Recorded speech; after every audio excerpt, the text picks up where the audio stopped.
Hi, my name is Nico Hernes, and this is my story. Well, not all of it.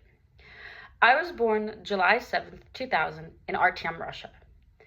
I was 4 pounds, 10 ounces, and 17.7 inches. I was born with FAS. What is FAS? FAS is fetal alcohol syndrome. So, while I was in my birth mom's womb, she decided to drink alcohol. With FAS, I have learning disabilities. So, for example, I tend to process things slower than everyone else. Up to 5% of the population has FAS. I also have ADHD, depression, anxiety, and many other disabilities. Growing up, I had a really rough childhood. I was in and out of a lot of mental hospitals because I would fight with my parents. They were just trying to help me, but they didn't know how to raise a child with FAS. In 2014, I went to a treatment center in Reno, Nevada, but that was only for a couple of weeks. In 2016, I went to my first actual long stay treatment center in Provo, Utah. It was called Heritage. I was supposed to stay there for 6 months, but while there, I found out that I wasn't going home afterwards. Heritage traumatized me. From getting teams called on me and getting held down and not being able to move except for being able to kick, to having the whole school know that I was in trouble. At Heritage, I decided to turn my back to God. I turned my back to Him because of how much pain and suffering I was dealing with. 2 years and 1 month later, I graduated/aged out. Then I moved to Grass Valley to another treatment center called Carice. There, I had a lot more freedom since I was 18. I got my first actual job, and I was able to leave the campus without staff. But I did have to explain to 2 staff that I didn't AWOL, absent without leave. I mean, the privilege of being able to leave campus and having to explain to 2 staff that you didn't AWOL. Oh well. In 2019, I graduated class of 1 since I was the oldest one there. When I moved back to Davis, I moved into a place called Pine Tree Gardens.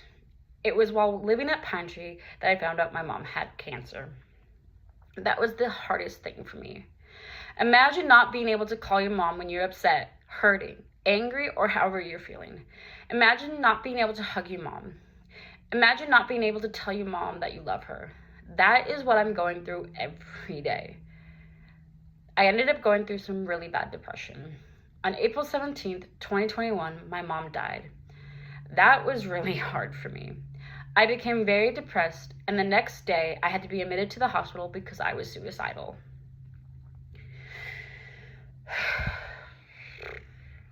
That was hard. And her memorial was beautiful, but it was hard. In that time, I had turned my back to God because of all the pain, hurt, and suffering.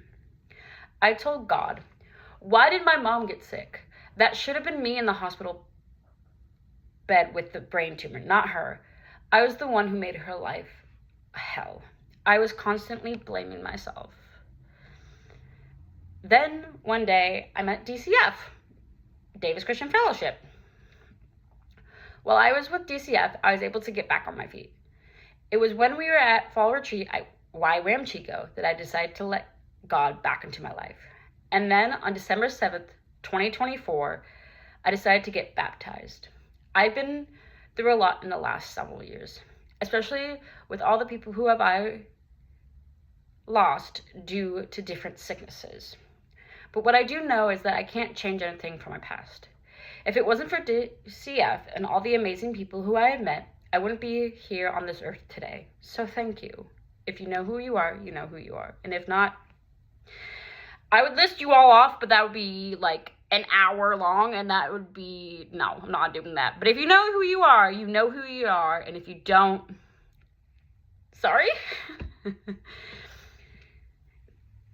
And so, with everything that I've been through, and for all those who know what I've been through, thank you so much for being there and not leaving my side. It's been rough.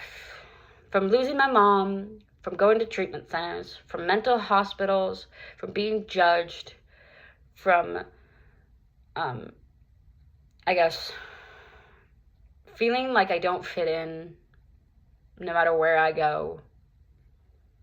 It's been rough. Also, Bayside. If I didn't find Bayside, I don't think I would be here today. So I just want to say thank you to you all. If you want to read my autobiography and learn a lot more, like almost all my stuff that I didn't fill you in on, you can either DM me on Instagram or text me, and I will add your email to my autobiography list. Still working on trying to finish it and edit it and all that fun jazz for writing an autobiography. Not that easy. But I just wanted to come on here and tell you guys that it's not that easy to be vulnerable. Because, I always would have my guard up and a mask on. But doing this, being vulnerable, is not that easy. This took me several tries because I would mess up a bunch. And I'd sound really stupid. And so I'd get angry at myself. And so I prayed to God, and he's like, just do it. Just write it down. Read it out. If I was to read you my autobiography, instead of doing that, what I just read, we'd probably be here for like an hour or two because it is 55 chapters. So yeah. Actually, hold on. This is from when I graduated Carice. This place no longer exists. They tore it down once I graduated. But yeah, it's been crazy. Life has been crazy. Change has been crazy. Trying to feel like I'm doing things on my own is crazy. I know that I'm not alone, but just trying to do it on my own and not really being able to allow other people into my life has been hard. I'm starting to work on that. But it's kind of hard when you have your guard up and your shield up for so long and a mask on. It's kind of hard to let other people in. And so that's definitely something that I've been working on and dealing with. Also, trying to find a therapist. That is not easy at all. Like finding one who's in the Davis area, who takes my insurance, who fits my needs, and who can work with me. Not many therapists apparently know how to deal with fetal alcohol syndrome. Talk to my insurance and they're like, oh, no one really knows how to deal with that. It's like, well, that's not helpful for me at all. I did do bereavement counseling after my mom passed and after I got back from my 5150. For those who don't know what a 5150 is, it is a 72-hour voluntary hold in the hospital because you're either a danger to yourself or to others. So I was a danger to myself at the time that I was on my hold because I was suicidal because I just lost my mom. Like, if you just lost your mom, I bet you would feel the same way. And so I went down all the way to the Bay Area, which was quite the ride. And then on the way back, those big magazine things that they have, the metal, fell down. And I didn't realize that it fell down. And so I whammed my shin into it. That hurt so bad. I took the Amtrak back to Davis. Life has been different since I've lost my mom. It's like it's never easy. Like her January, February, March, April. Her 5-year anniversary is coming up. 5 years. It's never easy. Christmas is never easy. Valentine's Day, any big holiday is not easy without her because she would always go above and beyond. Like, that was her thing, to go above and beyond for holidays.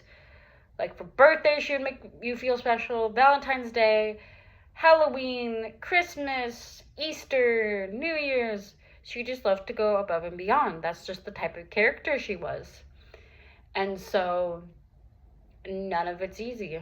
That's why it's like, oh yeah, I'm probably gonna spend Christmas alone because my dad's remarried and he doesn't like the holidays either because it reminds him, me and him, of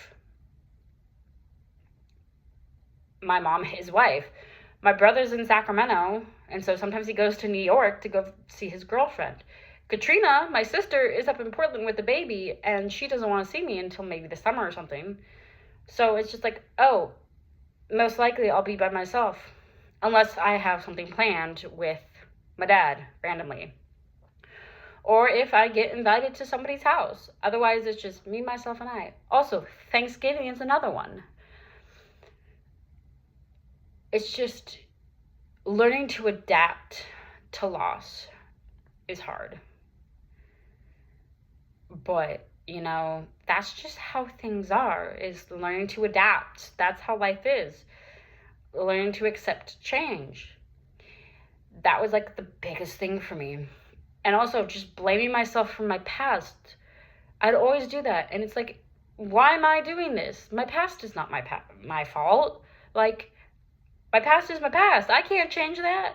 I wish I could. I wish I could just snap my fingers and go back in time and change it all. Like, if I could, I would. But I can't. And that's just life.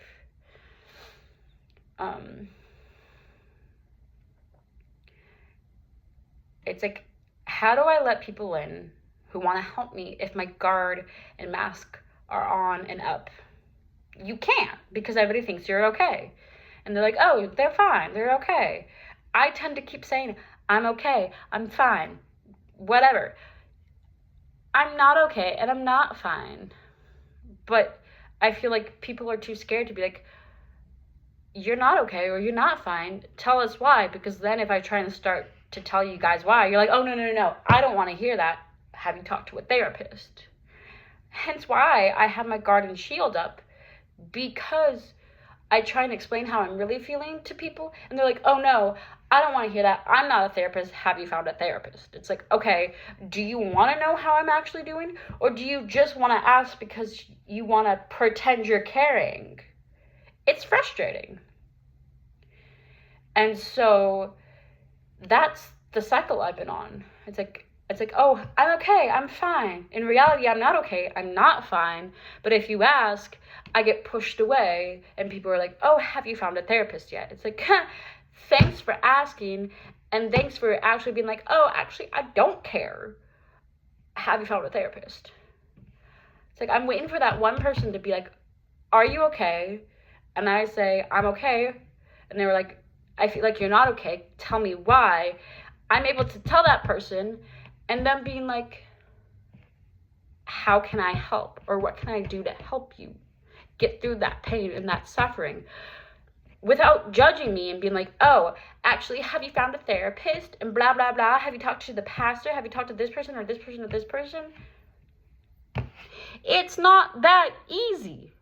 I'm trying to be vulnerable. And it's not that easy. Not everyone can reach out to people and be like, hey, I'm suffering, I need help. And having someone help them, rather than being like, hey, I need help, and then getting pushed away and being told, oh, you need to find a therapist. Oh, you need to talk to your doctor. Oh, you need to do this, that, and that. It's like, okay, well, I've tried doing X, Y, and Z, but yet here I am, still suffering, still struggling, and you're not doing crap to help me. Like, for example, I know not many people know this, but a big pet peeve of mine is if I'm having an anxiety attack and I feel like I can't breathe, you saying, just breathe, is not helpful. Or keep breathing. That's not helpful at all. It's like, how would you feel if you were having an anxiety attack and I came up to you and you're like, oh, I feel like I can't breathe, and I just go, just breathe, or keep breathing. No. Something helpful for me is if you come up to me and I say, hey, I'm having anxiety, I can't breathe.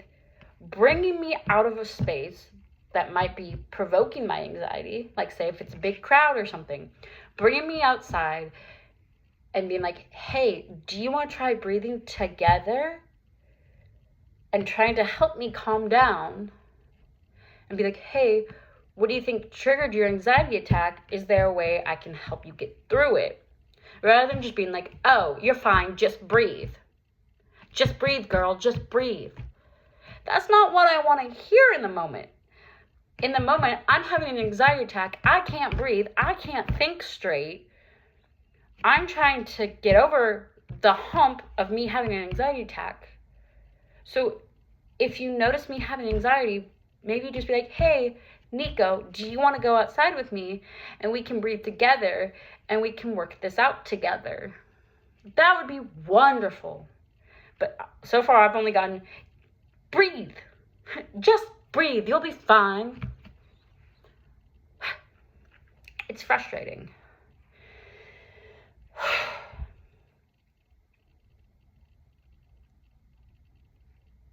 Like, for me, I've just been shoving down my feelings. I know it's not healthy, but I've just learned so well to just numb myself and just to shove everything down.